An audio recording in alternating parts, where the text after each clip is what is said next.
Hi guys, welcome to Give On Live's web series.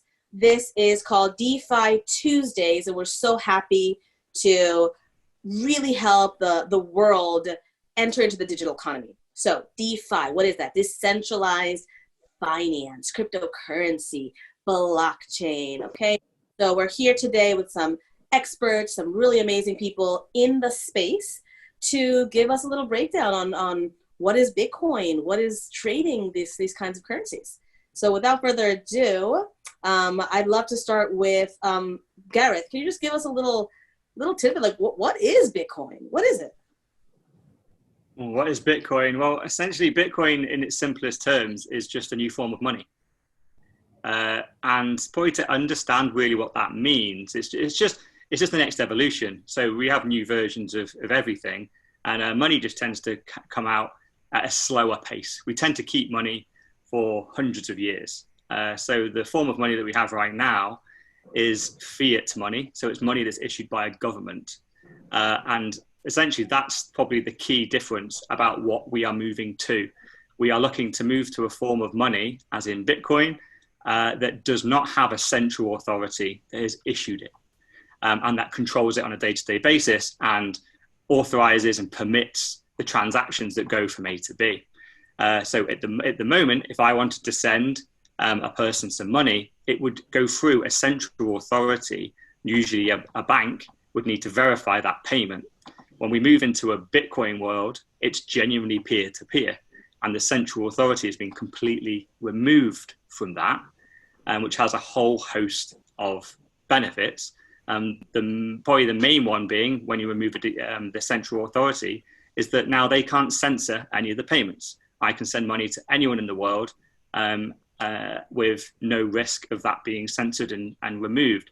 So sanctioned countries, any of the types of goods that you might want to buy, you can buy anything you want, send money anywhere in the world, with no one to say whether you can or can't send that. Beautiful. Wow. Corey, thanks for being on the line with us here live. Could you give us a little tidbit? And you mentioned something about dirty cash before. Can you tell us dirty cash, Bitcoin? How does it involve? Sure. Well, we were talking about the COVID-19 outbreak currently, and that's the context of dirty cash here, meaning, the cash note that you're passing around, you're giving it to other people, or you're receiving it from other people. It could potentially be infected with the coronavirus, and coronavirus can live on services for up to like 2 days. So it poses a pretty substantial risk of contracting it, especially if you're using cash in a city like New York or maybe Wuhan or somewhere in China that has a high amount of these cases, right? So digital payment is the quickest and easiest way to get around this problem. Obviously, from using contactless payment, from QR code to the digital wallet that's in your Apple phone, to cryptocurrency like Bitcoin or Ether or stable coins even, right? Using digital methods of payment will allow you to accomplish basically the same thing without having to transact in cash and potentially catching the virus. And digital payment transactions are typically faster, cheaper. If they're crypto, they're borderless by nature, right? You can send money to anybody in the world, and it doesn't have to, again, like Garrett said, it doesn't have to rely on a central bank to process all of it. I mean, you can send it 24/7. You don't have to wait for the banks to open. Like if it's Saturday or Sunday in the United States and you want to send money out to someone in the U.S. domestically or internationally, even, you can do that right away. You don't have to wait for a Bank of America or a Chase or Wells Fargo to open up on Monday. Great, awesome. Dr. Jane, well, we keep on hearing this thing, Bitcoin, banking the unbanked. What does that mean? And what is this digital currency in reference to social impact? Well, I wanted to say a couple of things because I think the guys have done a great job at explaining what it is. But I wanted to note that one of the things that we're seeing is that Bitcoin has become recognized as a store of value. So even though it's quite volatile, people are seeing it as being more valuable than some currencies where the bottom's falling out of the currency. So like Venezuela and Zimbabwe and places like that. So what you're seeing is that people are putting some of their money into Bitcoin to protect its value as the bottom falls out of their currencies. I don't know if people expected that to happen, but this is a phenomenon that we're seeing across several currencies. So that's the first point, which wasn't the question that you asked me. But the question that you asked me was around financial inclusion and the unbanked. So one of the biggest issues for people who are unbanked is mostly they don't have an identity. And so without an identity, they're not able to get a bank account. So they don't have bank accounts, so it's really hard to send money to them. And then the second thing is the cost of sending money, depending on how it's being sent, if you use traditional remittance corridors, can be anything from 10 to 30%, whereas a transaction using Bitcoin or other digital currencies is usually a fraction of a cent. And so it's become a very popular method of sending remittances. So say the Philippines, where a huge amount of its national economy comes from overseas workers sending remittances home, cryptocurrency companies that do remittances have become extremely popular in the Philippines as a way for the overseas workers to send their money home very cheaply, directly to the person that they want to get it to. It's also being used for people, for example, they've got a lot of Chinese and Koreans in moving into Philippines, opening up businesses, and a lot of them are sending the money to buy their house, to buy their car using crypto. So it's being used in cross-border transactions and remittances a lot, but for the unbanked, it makes a tremendous difference because they can receive payments from whoever at low cost and without the formalities of having a bank account. Wow, that's a very good point. Now, I've heard this unbanked term in something that's being built or proposed called Libra. What is Libra? What is this? I know Facebook's involved. What can you guys kind of dive deep in what this thing is? There's a lot of media. There's beautiful marketing. What is Libra? How is it related to Bitcoin? Well, I would say it's not related to Bitcoin whatsoever. They say it's a cryptocurrency. I think it's been regulated to death. So I think when the first concept of Libra came out, it was probably mildly interesting as a Bitcoiner. I would say mildly, but then over time, I think can't remember the guy's name, but the guy who was leading the project got hauled in front of Congress, got beaten around. I think they threw every single insult you could possibly throw at a company. Most of it was related to Facebook. It wasn't related to Libra whatsoever. But the net result of that is that they've battered Libra down to essentially something that is a digitalized dollar, a digitalized euro, which may be interesting slightly if you're a user of the currency. But if you're going to try and allow the unbanked, for example, which is a big part of the Libra mission, was to bank the unbanked and then let them be able to deal and have commerce with the rest of the world. If they only have their local currency, then no one outside of that country wants it. So it's not going to be interesting. They need a genuine global coin that everyone will transact with and has a common kind of price point. And without that, then yes, unfortunately, Libra might just end up being some type of coin that is inside Facebook that you play games with. But are you going to do sensible commerce with it? Doubtful. And that's if it even launches. I must admit, I'm very, very skeptical of it will even launch. I think it's so dangerous to the core Facebook business that even by launching it, the US government might be so adversarial against them and put so many regulations on them that they just go, let's just completely leave this and do something else because let's just sell more ads. Yeah, but I think that there's another point that you haven't picked up. I mean, I agree with what you're saying. But the significance of the impact of that Libra announcement on central banks and people running the global financial system was nothing short of extraordinary. Because I think until that time, people had thought, well, this is a kind of an academic exercise. We might think about central bank digital currencies, and this is sort of not, there's all these Bitcoin people doing this kind of crazy stuff. It's not stuff that we have to think about now. And then when Facebook made that announcement, because remember they've got over 3 billion users, you're suddenly threatening the entire global financial system. And so irrespective of what Libra ends up being, that announcement stirred so much action in terms of governments and central banks in actually rapidly trying to think about what would be the implications if these giant platform providers all started essentially becoming financial service agents. That you're right, the SEC is trying to regulate it to death. But the point about the platform companies have more people on their platforms than some countries have populations, and they can set up their own entire economic system. I think that that's the other point about this in terms of the bigger picture, because this threatens the entire financial system, which isn't a bad thing, but that's the impact that it had. Great. David, I think you're dying to say something. Jump in. Keep in mind, though, remember, this is all for beginners, so tell us. No, I was just going to agree. I think she's correct. It may well be an onboarding step. It may be an entrance into the digital world for a lot of people, and that's okay. It'll be their first digital wallet. It's something that lives inside an app they already have on their phone, whether it gets integrated with Facebook or WhatsApp.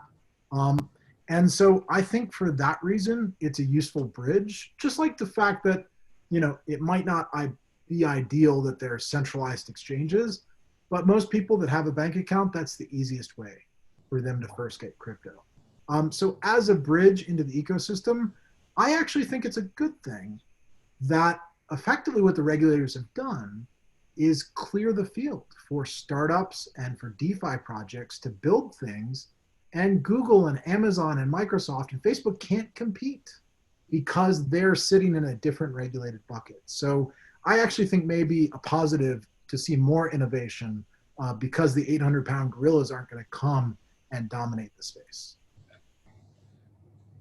Awesome. Thank you. Great answers. Now, just on a note for this term that they call hodling. So hodling and trading. I think most people are familiar with trading stocks and things like that, and that's pretty known. What does the hodling term mean, and what does it look like to trade Bitcoin, which is so volatile? Okay. I'll take the hodling one, and then I'll pass on for the trading one. I know nothing about trading. So hodling, essentially, it's a misspelling of the word hold. Someone went on a bit drunk onto a Bitcoin forum and basically just started talking about how they tried to sell some Bitcoin, but they didn't, and then they held it, and then it's gone up in a huge amount of value. And they misspelt in their excitement that they misspelt the word hold, and they spelt it hodl with the L at the end instead. And for whatever reason, the internet's weird. It became a meme, and now everyone just says hodl.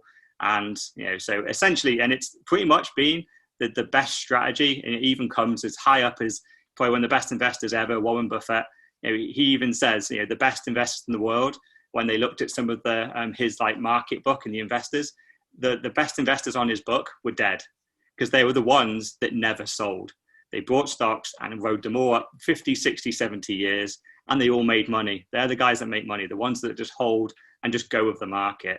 And if anyone's done that in Bitcoin over the last 10 years, then they've all made money. Anyone that's held Bitcoin for more than probably 3 years, because we're just at probably the beginning of the next bull market, so at the end of a 3-year bear market, anyone that bought probably halfway through 2017 is up at least 5x.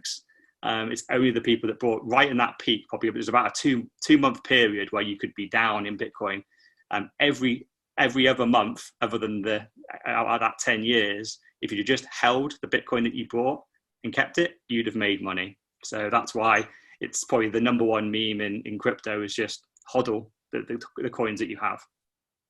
And I think other people like to trade. So right. I'll hand it over to the traders, but I do want to mention what he talked about buying at the peak. They call it FOMOing in. FOMO. If anyone wants to explain that term as well. You're missing out. Yeah, fear of missing. Don't miss out. Don't miss out. So yeah, what about the trading side? How do we trade Bitcoin for new beginners? How can we get into it? Yeah, I can provide some insights onto Bitcoin trading since I'm an algorithmic trader myself, and we do a lot of quant trading here at Stably for our own company's funds.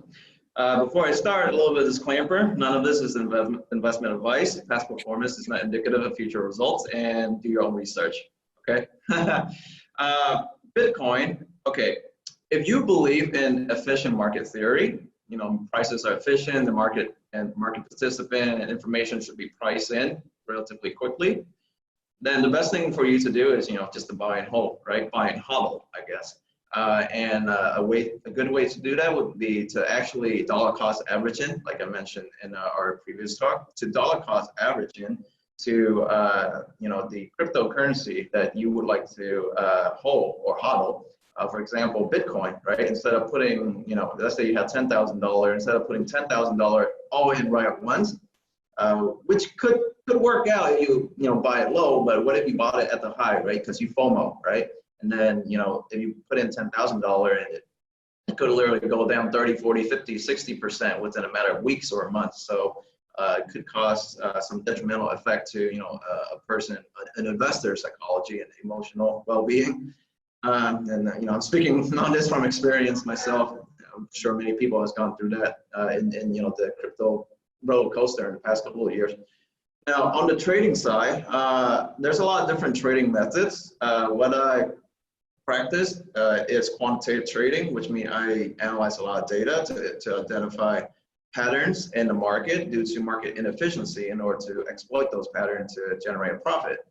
Now, with cryptocurrency, and especially Bitcoin, there's a lot of market inefficiency. The primary reasons for market inefficiency in Bitcoin is one, it's an immature market. Infrastructure is not well developed yet. Two, there's lack of liquidity. There's not enough, money in the space to provide liquidity for institutional investors if they really want to push in large orders, for example. Three, there's unequal distribution of information in the market. There's a certain number of people in the crypto market who have way more information than most other people, like crypto company founders or institutional traders, OTC desks, and things like that, or exchanges, for example. So due to a lot of these factors, Bitcoin and cryptocurrency in general is very inefficient. And there's quantitative ways to measure and classify inefficiency.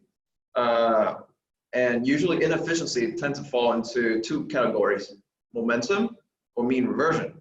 Momentum means something that once it has a trend, it tends to go toward a certain direction. It'll keep going in that direction. Whereas mean reversion is the opposite, right? It tends to just mean revert to an average. With Bitcoin, you can quantitatively show or prove that since 2009, it has been exhibiting a lot of momentum properties, meaning if you buy it once it start showing strength in a certain direction, then it will likely continue to head toward that direction for a very long time until it reverses. So how do you trade momentum? There's a lot of methods to trade momentum. A simple method is like, for example, using a simple moving average. If you had been using a, for example, 10-day moving average on Bitcoin for the past 5, 6, 7, 8 years or so, and buy when Bitcoin price is above the moving average and sell it when it's below the moving average, you would have outperformed the market significantly just buying and holding, or just buying and hodling, right? So when it comes to trading, this is what we engage in as Stably, and not to say that that's the only way to trade, right? There's like hundreds of different ways to trade. This is just our perspective on trading Bitcoin. So we'll send our money to you. Yeah, great. I wish I had time to do that. Running a startup is like taking up all my time already. Yeah, I mean, I for that class, for that webinar, for sure. Thank you so much, Corey. It's awesome. Hey, David, can you give our audience a little basics? I want to trade. I have $5 in my PayPal, and where could I go and just buy some Bitcoin and hodl it or not hodl it? Where can I first action step after today? If you're in a Western country, Coinbase.com. Coinbase.com. If you're in Europe, Smart Valor, there are other European exchanges. In Asia, internationally, a lot of times it's Binance. Okay. So depends on what country you're in, but go to an exchange, connect up your credit card or debit card, and just buy a little bit of crypto. It gets you in that mode of learning. Okay, I've got a little bit, I'm going to read more about this. I find that's often the result. Now, you probably don't want to leave it in an exchange. I've got a little scar tissue from the old days, but none of the Bitcoin exchanges I used in 2012 still exist. So the thing you really want to do is, okay, now you got an exchange account, you bought a little crypto, transfer it to a wallet. The most popular wallet in the world is blockchain.com. Wallet? What's a wallet, David? What's a wallet? It is a online website or an app that you download where you control your own coins. So an exchange is where somebody else is selling you those coins. And a wallet is where you can personally hold those coins and nobody else has access. So I think there are 45 million users of blockchain.com. There are great apps like Bread Wallet and Edge Wallet. There's a ton of them out there. So pick one. Exodus.io is a beautiful one for desktop. Pick a wallet and it'll just give you that basic education of transferring it. You'll get to see what an address looks like, copy and paste that from your exchange into your wallet. And the key is to save your password. Write down your password, write down your backup. In crypto, you're your own bank, but that also means you're your own bank. You're responsible for that value. And a lot of these platforms, they can't recover your funds for you because they don't have access to your funds. So write your password, write it down again, write up your backup. Of all the friends, that have had trouble in crypto, probably 5 to 1, it was people that forgot their passwords, not people that got hacked, right? So you're in charge now of your money and you have to take a more serious approach to storing it. So back up your password, write down your backups, and you'll be good. Excellent. Thank you so much, David. And don't worry, guys, we are going to be updating the comments and giving you some of those links, Edge Wallet, Coinbase, and some of those exchanges that David mentioned. So don't worry. So thank you guys so much. Now it's the best part of the show, and it's called Explain It to Mama. Okay, so we just like to have this fun game. Everyone's welcome to join. And I'm just going to call you out, and you're going to have to do it. So we choose a profile. Could be mama, or it could be someone else. And we choose a crypto term. We're gonna not do the ones we already mentioned, like FOMO and HODL. We'll choose some other ones. But so excited to have you guys play Explain It to Mama. And first one up, Jane. I haven't heard from you in a little bit. Jane, would you please, I wish it was randomized with the lotto balls and stuff I could pick out like that, but I don't have that accessible right now. Jane, can you please explain decentralization to a kindergarten teacher?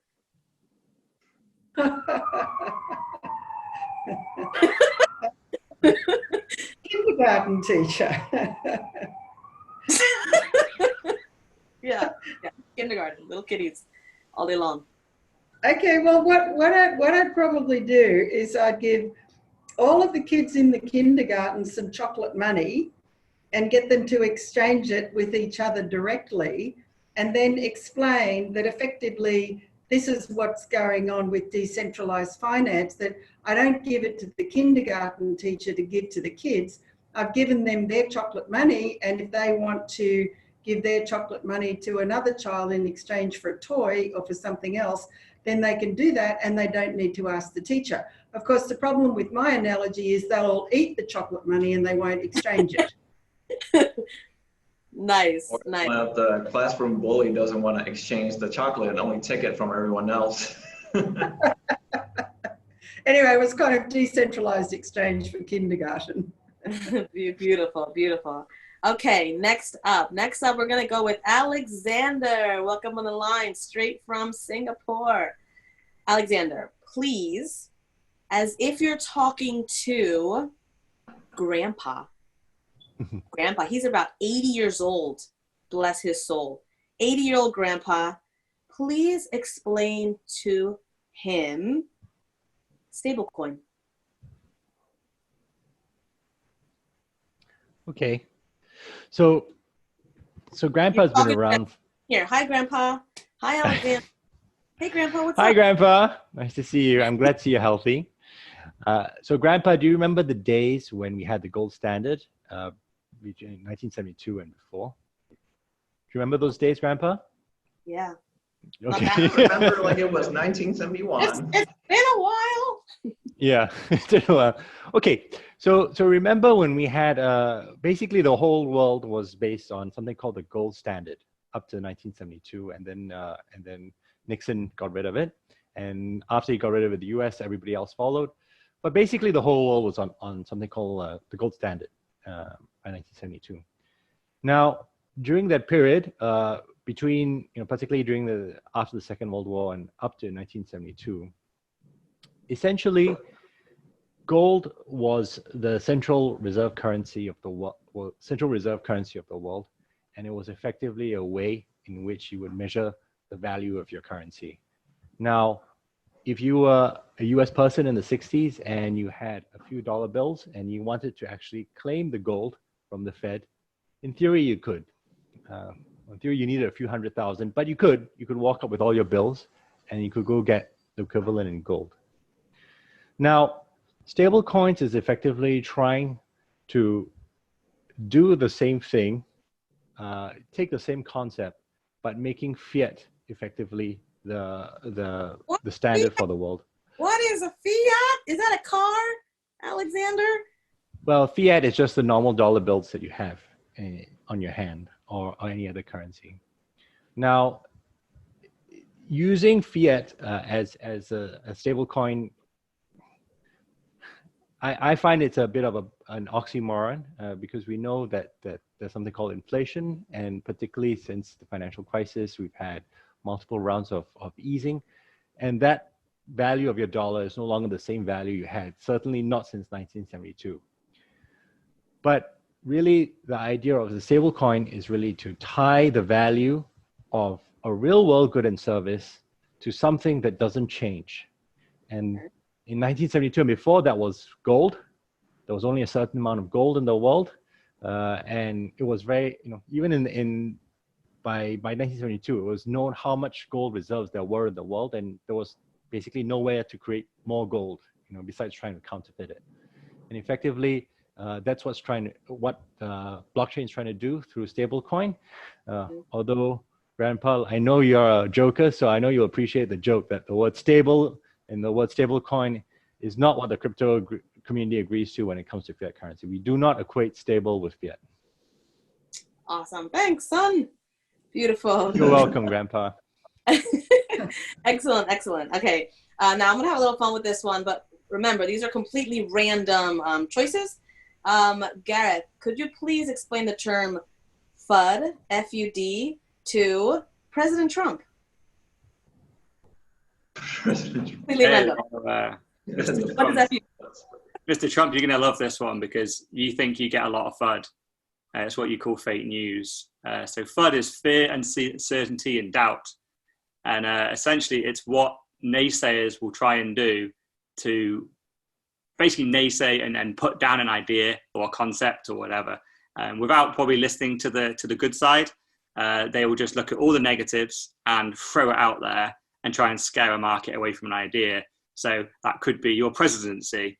People could try and scare people, build uncertainty and doubt in the fact that, are you a good president? Should you be re-elected? And probably all wrapped up in what you would call fake news. And we see that a lot in every single market. People try and FUD every new idea, and crypto is definitely gets its lot of fair share of FUD. Great. Oh, that's great explanation. Okay, Corey, you're up, and please, you get the star question. You're going to explain it to Mama. Can you explain pump and dump to your mama? Pump and dump. Okay. Who am I explaining it to again? Grandma? Mom. Oh, my mom. Oh, Your hey, actual. mom. All right, mom. So first of all, please don't invest in crypto because you don't know what you're doing. You're probably buying to one of these pump and dump, to be honest. But what a pump and dump is essentially when somebody manipulate the market in order to artificially inflate the price of an asset, of a tradable asset, so that it is overvalued relative to what the market is willing to pay for it. And right after the price rises, it will encourage other traders and investors to jump in as well because they see a rising price, which then means that the original manipulator can now then start unloading his position onto the market at better prices. His real position. Unloading? Unloading, yes, meaning selling his position to the newcomers. Yes.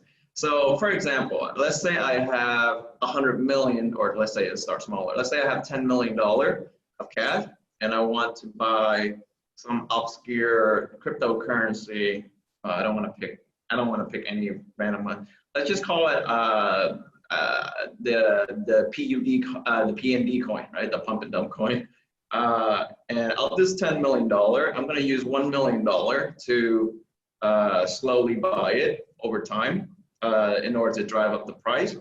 And then when more and more people have entered the market and at the higher prices, and there's more volume and liquidity coming in, at that point, I would use the rest of my $9 million to initiate a short position on the market to essentially wrecked these traders. REKT, that's another term that these us crypto traders like to use. Wrecked is it's like getting wrecked, but if you participate in a pump and dump and you don't get out early, then getting wrecked is what's going to happen to you, essentially. Nice, amazing. We have a special surprise guest, Erica Gemma, straight from my blockchain center. Erica, we're playing a fun game. It's called Explain It to Mama. So we're just random terms, and we're asking you to explain it to that person. Okay. So, please, if you're ready, would you please explain mooning to grandma, your grandma? She's here. She's right here on this live stream. Hey, Grandma. I just want to let you know that we're going to the moon. Now, you might ask, what does that mean? Because some people don't even think we went to the moon in the first place. So how can we go back? So what that means, sorry, Sam, my friend Sam joined with us. We're doing a live stream together. He's director of the Florida Blockchain Business Association. So anyways, this is funny. But so moon, we're going to the moon. Well, what that means is the price of Bitcoin, when it gets to such a level, it's just called going to the moon. And it means that the Bitcoin price is probably more than $20,000 and we will be there. Excellent. Thank you, Erica. Okay, now I'm going to put this up to anyone. Samuel, if you want to jump in as well. Okay, anyone, just raise your hand if you want to participate. We are needing someone to explain mining to a chef of your local pizzeria. Pizzeria chef wants to know what mining is. What do you say? Who wants to take it? Pizza. Talking about cheese and marinara. Mining is a pretty hard concept, I feel like. But I can try if nobody else wants to. Do we have to relate it to pizza? Probably. You got to speak their language. Know your customer, darling. Sam, this seems like a question for you. I'm trying to think because I would describe it normally like you're mining for gold. Okay. You can only pick so many tomatoes to make it. I don't.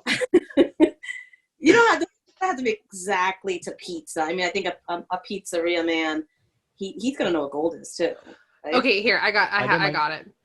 So mining, right? Let's say that you put a new item out on the menu, and you have this item out on the menu, and you're not really sure if it's good or not. So what you do is you create it, and you give it to a bunch of tables, and they have to obviously buy it to get it. And let's say that 5 out of those 10 tables that you give it to, say that, or let's say 7 of those 10 tables that you give it to love it, they said that it was good and they would buy it again. Now 3 of those tables are like, this is nasty, like I would never eat this again. So this is kind of how mining works, because it's a system of verification to where individuals can say, I like this or I don't like this.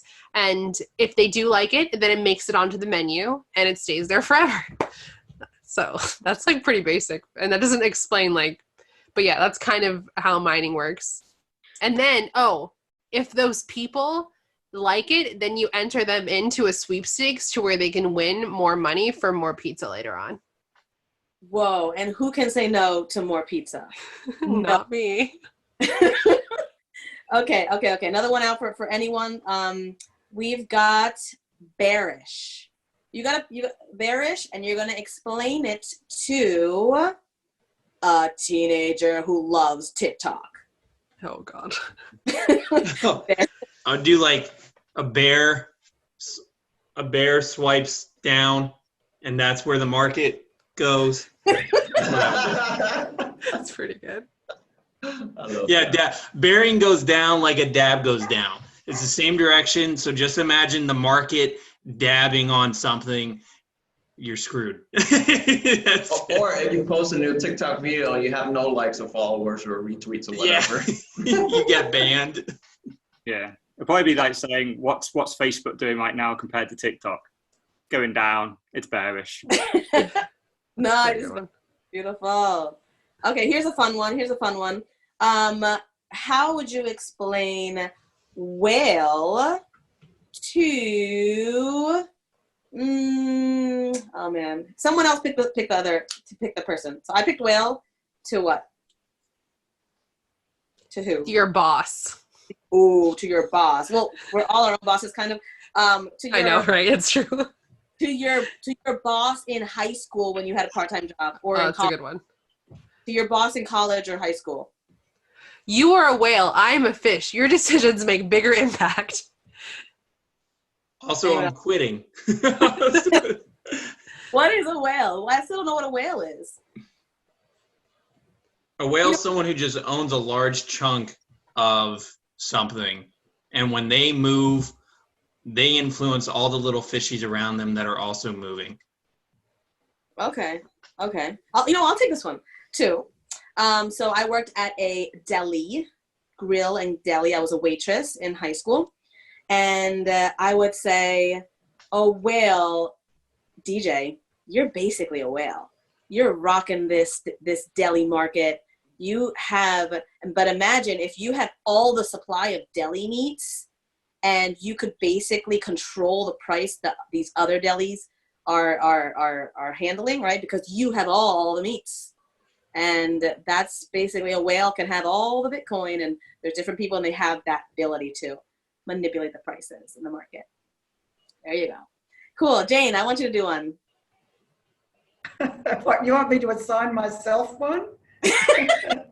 Okay, no, I'll assign it. Okay, so basically, how about utility token to Ellen DeGeneres? Oh God. Oh, no. I refuse that one. Okay, another celebrity. Oprah? A talk show host. How about that? Any talk show host or late night host. Okay, Oprah. Do you know what a token is? No. Have you heard of Bitcoin? I have cash money. Have you heard of TripAdvisor?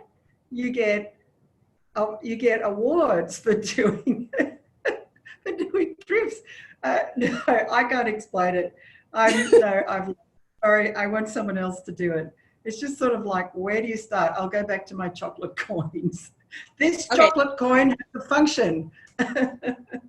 Awesome. Or Jane, how about, not Oprah, just kind of a general one sentence definition of a utility token.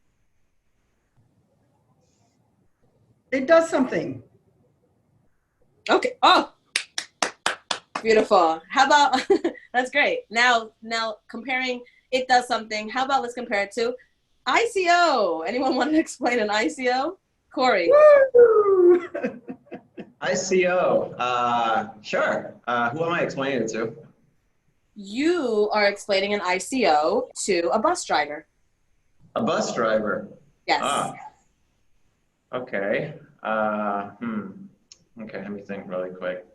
A metro bus, not a school bus. Metro, you know. For some reason, I was having a school bus in my mind. A metro bus. Metro. No, he's on urban. He's wearing a mask. He's all good. Okay. An ICO is when a cryptocurrency company or blockchain company wishes to raise funding to create or develop products and services that they could commercialize and go to market with. And so in order to do so, they create a cryptocurrency for their own business. And that cryptocurrency would then be sold to potential investors so they can raise money to build this business. And the investor who buy that cryptocurrency can later on use it to use that cryptocurrency as either a payment method or to unlock certain features and utility within that platform that the business is building. And certain of these ICO cryptocurrency could pay dividends or interest back to these investors, so they would be less security tokens. Dividend? Yes. What's that? Divide. I used to do division when I went to high school, so dividing. Yes. Dividends is like the stimulus check that Uncle Trump just gave us, but from businesses, not from the taxpayer or the Federal Reserve, I guess. Who got their Trump bucks, by the way? I didn't. I didn't either. I'm still waiting for mine. Wow. How many Americans do we have in here?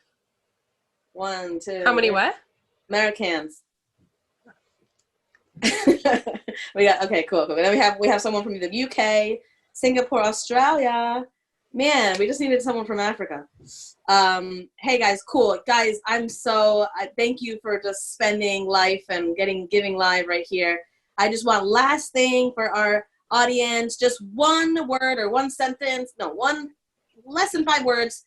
Explain Bitcoin real quick. Let's start with Gareth and then we'll pop off, and thank you so much everyone for joining. You said less than 5 words? Yes. You don't count, just one sentence. Explain Bitcoin. One sentence. Okay, I was going to say download Bitcoin lessons, then buy Bitcoin. Yeah, perfect. Next. I'm going to say peaceful exit from government control. Nice. 21st century digital gold equivalent. I'll say money without government. So that's 3 words. Beat that. Yeah. We're competing now. I like the sticker at Consensus in 2017. It just goes Bitcoin because ... fuck banks. That's a good one. Damn. She beat yours, Sam. Sorry. Drop that mic. Alex? Bitcoin equals 24/7 frictionless and costless auditing. Okay, eloquent. Okay, I guess I have to go too. Sending from one to another without burden. Damn, that almost sounded like a haiku. Awesome. But before we leave, thank you guys so much. Before we leave, we want some action steps. We're going to be putting the links in the comments so you guys can read up and get educated. But I really want to highlight and really thank Gareth for being here. And I really want him to give just like a real quick introduction to his app. He is the founder of Bitcoin Lessons. And he actually, in the spirit of collaboration and giving, he allowed access to young students and their parents to learn Bitcoin. So Gareth, please, what is Bitcoin Lessons? All right, yeah, cool, thanks. Yeah, so so we're a brand new app. We've been out about 6 weeks, and we're designed for the noob. We still think there's a huge amount of education to be done. I think a lot of people have heard of Bitcoin, have heard of crypto, but they've still heard the wrong things, and they're still going to FOMO in. We've talked about it today, and we just want to be that middle ground. There's no app where you can learn Bitcoin, so essentially we've already been dubbed like the Duolingo for Bitcoin. So if you're going to learn Spanish, you're going to learn French, there's a load of different resources. You can have a big book, you could watch YouTube videos, but everyone has a different learning style. Some people like learning in bite-sized pieces through an app, 5 minutes here or there, one there on the bus, one there on the train, wherever it might be. So what we've done is we've distilled down huge amounts of content that myself and my co-founders have learned over the years. And we've basically written a book, but then we've distilled it down into Duolingo type content, lots of little bite-sized pieces, lots of little tests. You also learn Bitcoin, earn Bitcoin as you go. So the final lesson of Bitcoin lessons is great. You've completed the content. You should now have a very good foundation knowledge of what is money, where did it come from, through barter, through shells, through stones, through gold, through to the fiat, and then in the end place being Bitcoin. And if you followed us on that journey and you believe in it, and you believe that is the next evolution, you now have your first bit of Bitcoin, and you should be going, the first thing I need to do is take this away from Bitcoin lessons and take custody of it. And then we kind of say, you're a Bitcoiner now. You've finally taken custody of the first piece of money you probably ever truly had, because everything else has been owned by someone else. You just had the IOU. So we're an app. It's designed to take about 20 or 30 hours. It's free to download, Apple and Android. And there it is. It's on the screen. I just downloaded it, man. This is cool. Awesome. So it's there. It's available worldwide. And we currently have an offer going. So if anyone wants to tweet us, there is a small paid amount at lesson 4. You have to pay to upgrade to unlock the rest of the app at the moment. Whilst all these parents are out there homeschooling their kids, we've gone, anyone homeschooling their kids, have it for free. You have the Bitcoin for free as well. And just send us a tweet and we'll unlock your account. And we wish you well whilst you're trying to control your kids at home and teach them a bit of Bitcoin. And maybe they learn very, very early. We've already had a 6-year-old complete the app. So that's our youngest student of Bitcoin lessons is a 6-year-old from Japan. Do they get a full Bitcoin? No. Do you get like TBTC, like testnet Bitcoin? No. So basically, what we do, you can whatever amount you pay to upgrade, the more you pay, the more satoshis you get back. Okay. So basically, it's like a $2 amount, and you'd get 10 cents of Bitcoin, and so you just send it out via Lightning to a Lightning wallet. You get, it's a token amount, but it gets you started. Very cool. Beautiful. Yeah. All right, guys, you heard it here first. Bitcoin lessons, giving out incentives. Guys, share it to every mother and kindergarten teacher. Everyone you know, please share. Let's get people educated. And just some people just popped in the middle. So if you guys can just, say your name, where you're from, and then see you next week, DeFi Tuesdays. Thank you. See you, everyone. Thank you, everyone. See you all later. Thanks, Bye-bye. everybody. Bye. Nice to meet you guys. Bye. Yeah. Okay.